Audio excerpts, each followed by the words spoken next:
On the Texas Scorecard stage, sitting here with Kyle Rittenhouse, working right now with our good friends at Texas Gun Rights.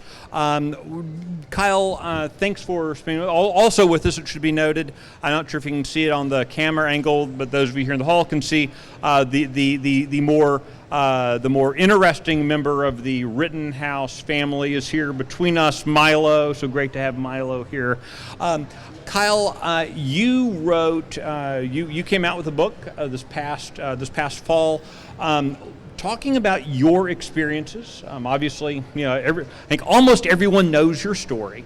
But what I would rather talk about than just kind of all of that crazy trauma stuff is instead I want to talk about what's been going on with you since the book came out and the work you're doing with Texas Gun Rights. Absolutely. Thank you so much for having me on, Michael. So right now I'm the outreach director for Texas Gun Rights. We're the largest no-compromise gun rights group in the state of Texas. Right now we're fighting to make sure we get good politicians elected. We're currently in a runoff and we've endorsed several candidates, and we're hoping that we get them elected because we know that they will follow through with our God-given rights and the Constitution with the Second Amendment.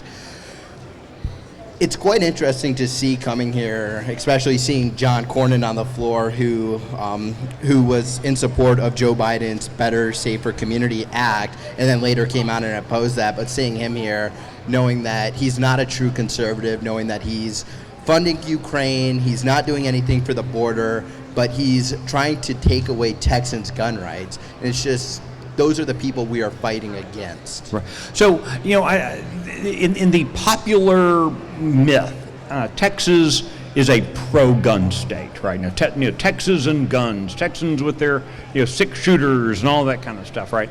The reality, though, and this is something that you and your colleague Chris McNutt spend a lot of time talking about, is that when there's this myth, the reality is Texas isn't nearly as friendly to Texans' rights to keep and bear arms as we would like to maybe think. Isn't that right? Absolutely. We have politicians all over the state who are introducing red flag laws, voting to raise the age from 18 to 21 years old to purchase a rifle. We see that the ATF is currently trying to prohibit people from doing private sales on firearms, the Dealer Act and the ATF, which is unconstitutional. If I want to sell you a gun, Michael, I should have the right and privacy to do that. I know you're not a felon, and it should not be illegal, and the ATF has no business making laws like that. When you look at things like this ruling from this rule from ATF, the push from the Biden administration, what is your expectation as a new Texan, as a gun owner yourself, as someone who has unfortunately had to exercise your Second Amendment rights? What is your expectation for the Texas House, the Texas Senate, for our Attorney General? What do you expect them to be doing as it relates to this push from the Biden administration?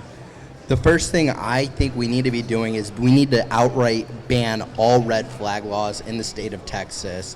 We need to lower the age to purchase a pistol and change constitutional carry to where it applies to 18-year-olds to conceal carry a pistol, not having to go through the LTC course, and to stop introducing new bad gun laws. And I call on every new elected official and our hopefully soon good runoff endorsements to continue to fight for our Second Amendment rights and to do a good job. Otherwise, we'll power against you and we'll get you voted out. Okay, so your book, where can folks, if folks want to read Acquitted by Kyle Rittenhouse, where can they find that? You can go to RittenhouseBook.com, and there's also a very important part of the book for you, Michael. Well, I enjoyed getting to help you work through that. You also wrote the introduction. I did get to write the introduction, which was a lot of fun. Absolutely. Although again, I'll go back to this again because it is kind of fun. The best part of the book has got to be the dedication of the book, and we'll just let folks go buy a copy so they can see the dedication to the book, Absolutely. Which is maybe my favorite part. Absolutely. The dedication to the book is my favorite part. Outstanding. So. Thank you so much. So if folks want to get involved in the work of Texas Gun Rights, what should they do? If you want to get involved with Texas gun rights, you want to support us by donating or signing a petition or becoming a member or even a life member, you can go to texasgunrights.org to support us. Fill out one of our petitions, join our email list. We write some good articles, and we tell people what's happening with politicians and gun-related news. Kyle Rittenhouse, thanks for being with us. Really appreciate it, man. Thank you, Michael. Thanks.